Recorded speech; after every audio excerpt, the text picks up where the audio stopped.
Why is everything I'm watching lately so creepy? Hello and welcome to my channel. My name is Emily or La Movie Mija. I'm a part-time filmmaker, full-time movie lover, and today we're going to be talking about In a Violent Nature. Some things shouldn't be twisted that way.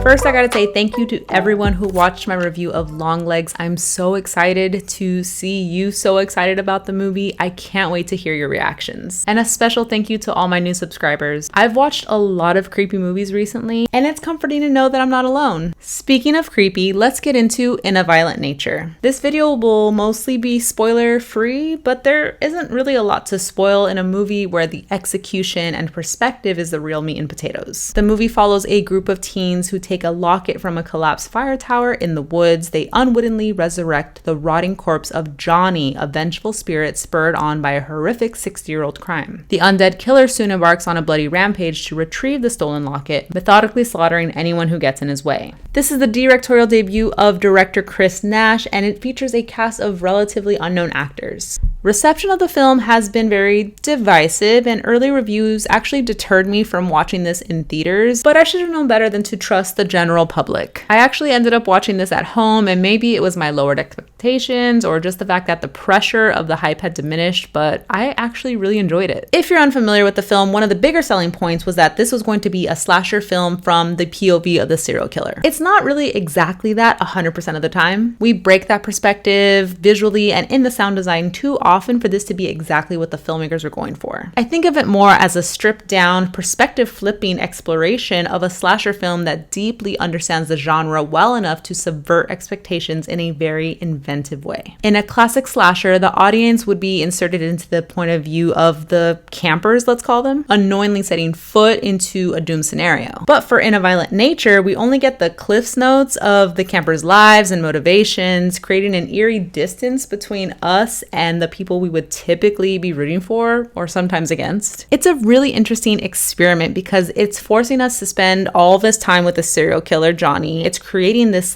discomfort and this distance between us and the characters we are conditioned to be invested in. Because we spend so much time with the killer Johnny, who doesn't have any dialogue, it's a pretty daunting task as a viewer to pick a protagonist. Who are we rooting for? Say in a typical horror film, you would have a heroine that you are emotionally invested in, somebody that you want to see through the end for one reason or another, root for them, care about their safety. And in your emotional investment and care, that helps build to the air of tension because you do not want to see that person get hurt.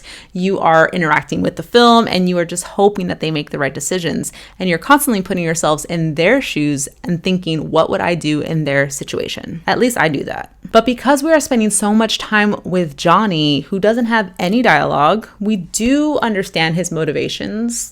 That's pretty clear, but it's still a pretty daunting task to then possibly make us emotionally invest in his goal of serial killing. I mean, his actual goal is retrieving the locket that was stolen from him, but you know what I mean. But if I think of the title and the film as a whole, I start to suspect that our role as the viewer is to bear witness to the terror at hand, almost like we become part of the setting itself. This brings to light the themes of the film, and really the one theme that stood out to me the most is realism. And at a cursory glance of critiques, I feel like this is something that a lot of people struggled with. In a cinema landscape of horror where elevated horror or art house horror has become an increasingly dominant subgenre, In a Violent Nature deviates from the pack and delivers on its very simplistic promise. A slasher goes on a rampage in the woods.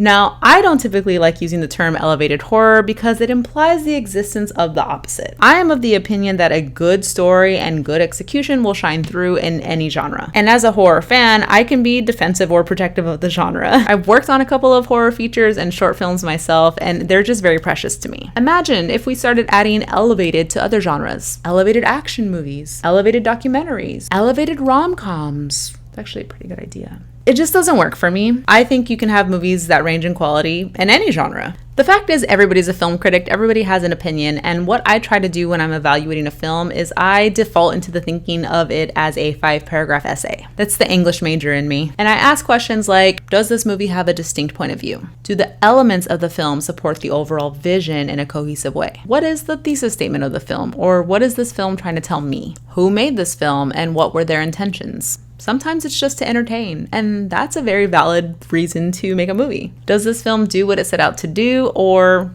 do I get it? With all that said, the depth of a movie's premise is not a clear indicator of whether or not a film will necessarily be good. To that end, I'd offer that some, not all, of the negative critiques in A Violent Nature are quick to discount its high level of execution because the story isn't as layered with metaphor like, say, The Babadook or Get Out. The true success of this film for me is in its execution and the experience it creates for the viewers. So what are its accomplishments?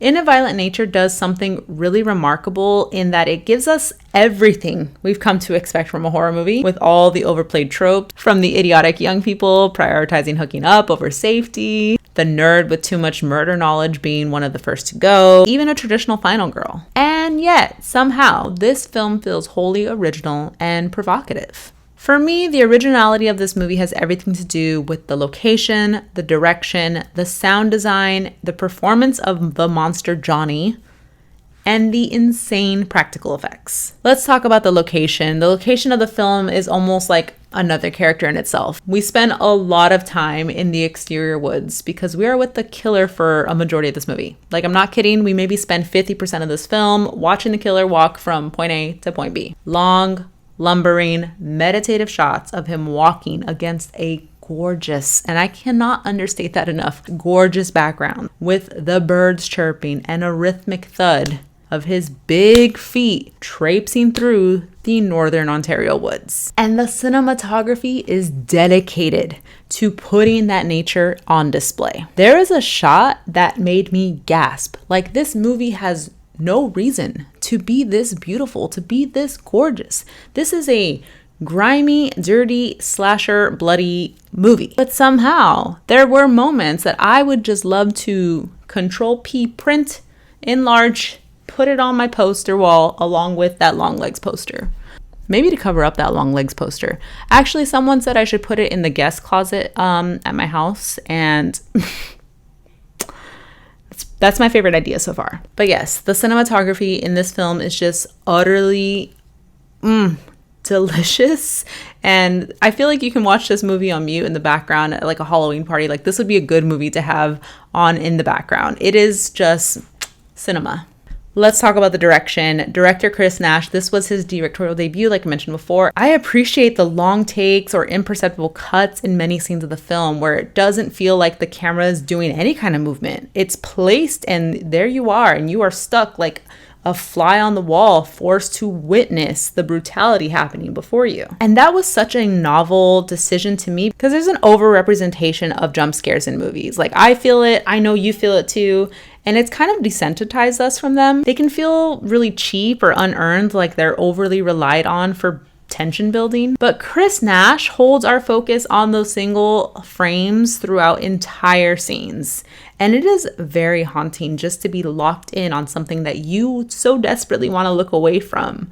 Like, it has that feeling of like that one scene in Rosemary's Baby where you are like forced to lean in and try to see what's happening down the hallway. I felt like this movie was doing that same thing with those static camera angles where you're just forced to look at what they want you to see, but I, the viewer at home, is like squirming in my seat and trying to look away. It's like, it's captivated me so much. I could turn this movie off at any time, but here I am squirming in my seat being like, please, I don't want to see this, but I do. Let's talk about the sound design. It's such a bold choice to make a horror movie that doesn't have a score. No music. No music. They said, we are going to scare you and build this tension, and we're not relying on any jump scares, and we're not relying on music to be any sort of prescriptive in the way that you should feel. I love a good score. I love the score for so many horror films in particular. The scores, they just add so much to the atmosphere. But this film does a whole lot with sound. It just doesn't use music to do it. There are a couple of songs that are played diegetically, but other than that, nature. Nature is all you hear. I mentioned earlier that this was something that challenges the theory that this is all meant to be from the point of view of the killer, because there are times when the audience and our unspeaking protagonists are so physically far away. But we hear everything they're saying. Those voices just become part of the ambience of the soundscape. And when we get those long takes of him lumbering through the woods, the sound of his heavy footsteps and the metallic clang of his weapon of choice pierce through the joyful bird songs and wind swooshes, it's so rad. Okay, now I can't talk about this movie without giving praise to the practical effects, because they are so awesome. The practical effects are so over the top, and there is one kill in particular that,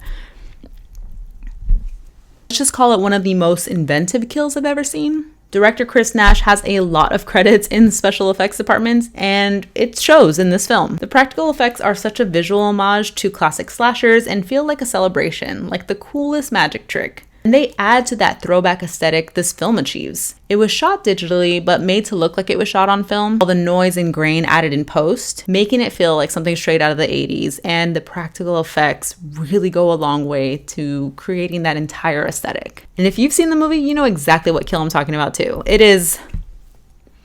Who comes up with that? I don't know how they got there. I'm not sure if I want to know how they got there, but... They got there. All in all, In a Violent Nature sets itself apart by manipulating its audience, me, in the best way possible. It knows what we are expecting and when we are expecting it, and makes noted departures from the format at those key moments. Let me know what you thought of In a Violent Nature. Did you enjoy the ride? Or was it too challenging to watch a horror movie that deprives you of that expected tension release that comes with an explosion of violence on the screen? That is all for now. Thank you so much for watching. Bye!